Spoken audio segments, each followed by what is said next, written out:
Hi, I am Michelle McCarty, the Lead Child in Need Program Coordinator for the Connecticut National Guard and Dynamic Systems Technology Contractor. Today I'm going to talk to you a little bit about the Child in Youth Program, programs that are available, resources, and how to get involved. So I'm going to go ahead and share my slides.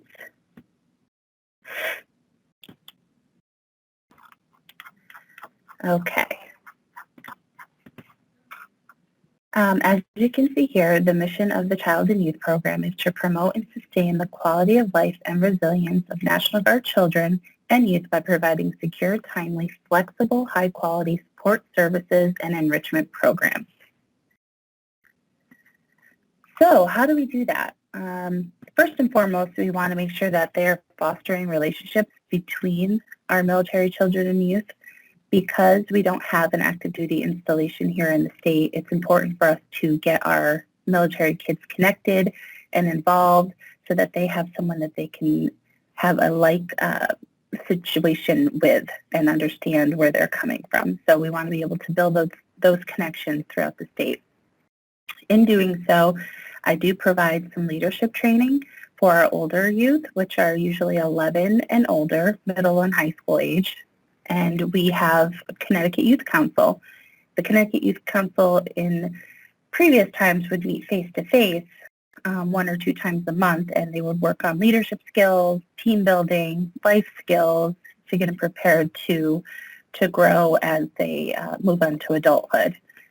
Another resource that we do for the older kids is a youth leadership forum, and those forums are held quarterly. And we focus on leadership and resiliency during those programs. We usually combined it with something fun.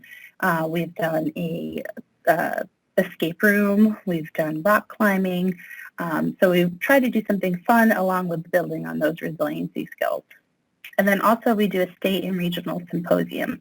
Each year I host a state symposium, usually down in Camp Niantic, for the weekend, and the kids come in and they continue to work on those leadership skills, mentoring skills, and are able to foster those leadership skills hopefully by the end of their time there.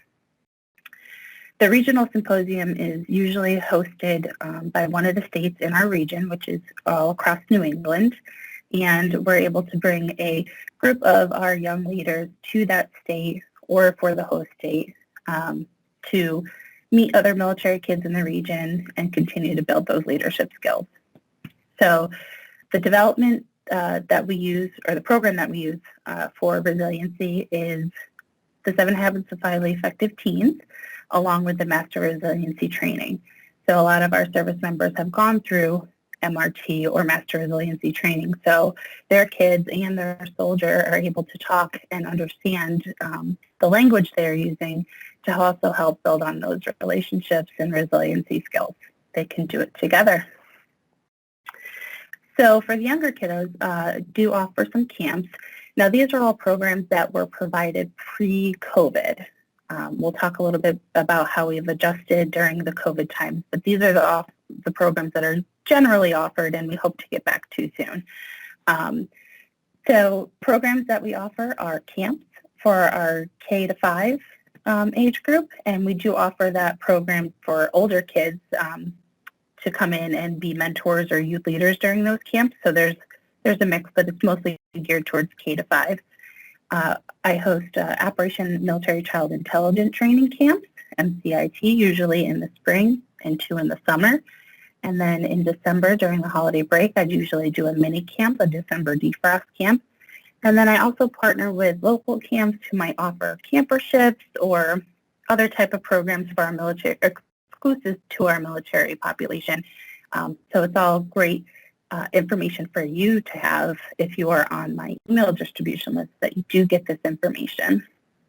Another camp program is Operation Purple Camp, and that is a nationwide program usually offered in a select few states. Connecticut was one of those states a couple years back, but unfortunately they weren't able to get that grant recently, and we are hoping that they are able to, hopefully in the future if camps are allowed. But that is another program that is available to your children, and priority is usually given to those in the deployment cycle.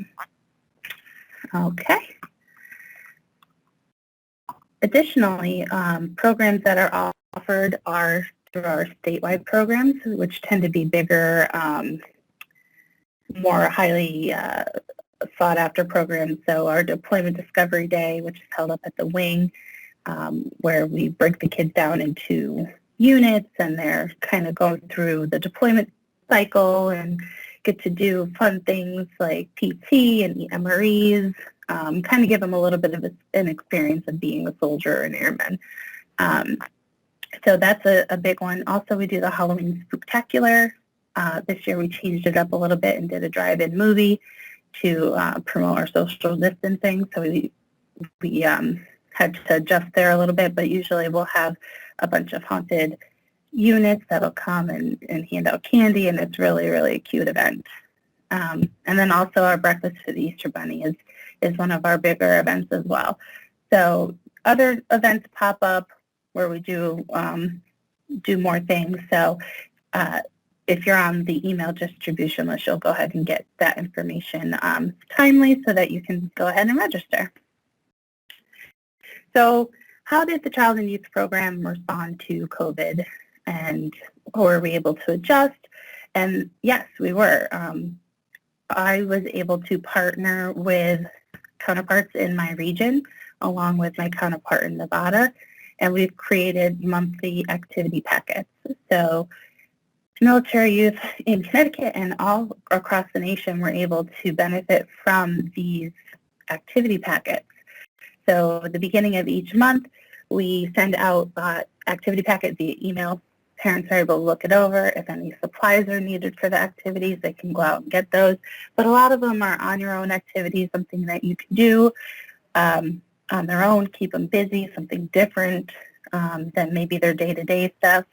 So I currently have a subscription for that where you automatically get emailed this packet the first or second of each month, and the kids have something fun to do all month long. Also, in conjunction with those packets, I do social media campaigns. So we hope to, get the kids involved in what they did and what they created, and how the packets worked for them. So another way that we adapted to the COVID-19 pandemic was to offer virtual day camps. Though we weren't able to do face-to-face programming, through these virtual day camps, we were able to connect via Zoom, and I was able to supply the kids with a camp bag that gave them most of the supplies that they would need for the activities throughout the week. So as you can see in one of these pictures, we were able to give tie-dye out to the kids, and they were able to, and shirts, so they were able to do the tie-dye on their own. And then we would connect during Zoom, check in, and do some fun activities there.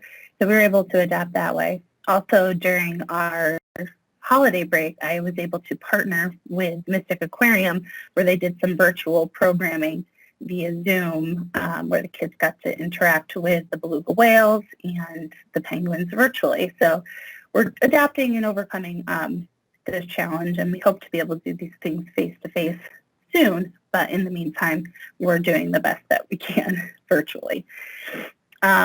And then finally, I have stepped up social media and doing programming through social media.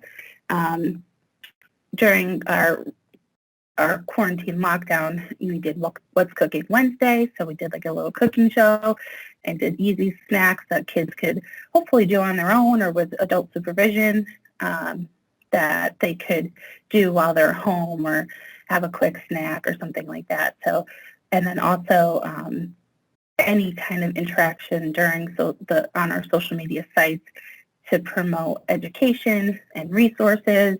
So following along, and those links will get you the information timely. I post multiple times a day on Facebook, and I try to do one or two posts a week on Instagram, but it's mostly on Facebook. So if you follow the Facebook page, you're going to get a slew of information throughout the day. And here's some benefits that will help you financially. So the Child Care Aware Military Fee Assistance Program is always available to our AGR and full-time technicians. However, when you are gearing up to deploy, this program does come available to you. So once you have your orders and you're able to submit an application, follow this link online and apply within their website along with whatever documentation they need. If you are having any trouble, please do feel free to reach out to me. I can do what I can to assist on my end. But once you have your orders, you can go ahead and apply for that program. They do cover down on child care expenses, before and after care expenses. So it's a great resource to look into. Additionally, our military kids offers $300 grants per child for extracurricular activities. So those extracurricular activities could be art classes, taekwondo, baseball, anything along those lines as an extracurricular activity. They will get $300 per child. So I always say if you want to get more bang for your buck, going to a YMCA or a Boys and Girls Club or something like that, where they can get multiple activities within that $300, that might be beneficial for you and your family because they will only send that $300 grant to one organization. So if you have a YMCA close to you, you might be able to get some basketball and art classes, multiple things out of that $300. Otherwise, they will just send it to one organization. So you can apply right online at their website once you do have your orders in hand. Another resource is the Boys and Girls Club of America do offer free memberships to their buildings. So you'd have to pay for additional programming, but being a member to the Boys and Girls Club is free and offered through Military Youth Mission Outreach. So you can go ahead and apply for that resource online. Another excellent resource to know of is tutor.com, which offers free online tutoring for the whole family. Especially during this time of distance learning, it's important to be able to hop online. It's offered 24/7, and it's a live, interactive tutoring program. So they'll help with math equations, resume writing, essays. You can upload all that stuff, and they'll be able to work with you or your student on that information. And finally, I do offer some scholarship information and resources that come about annually. For instance, the Connecticut National Guard Foundation application has just come out, so that is due on April 15th. So being a part of my email distribution, you'll get this information firsthand and be able to get a jump on that.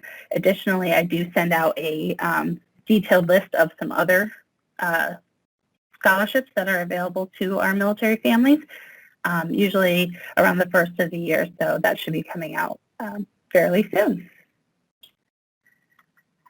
And finally, here is my contact information. I can be reached anytime via mobile phone, email, and then those are the social media links that I encourage you to go and follow and share with your loved ones so that they can get some information about the programming that is available. All right.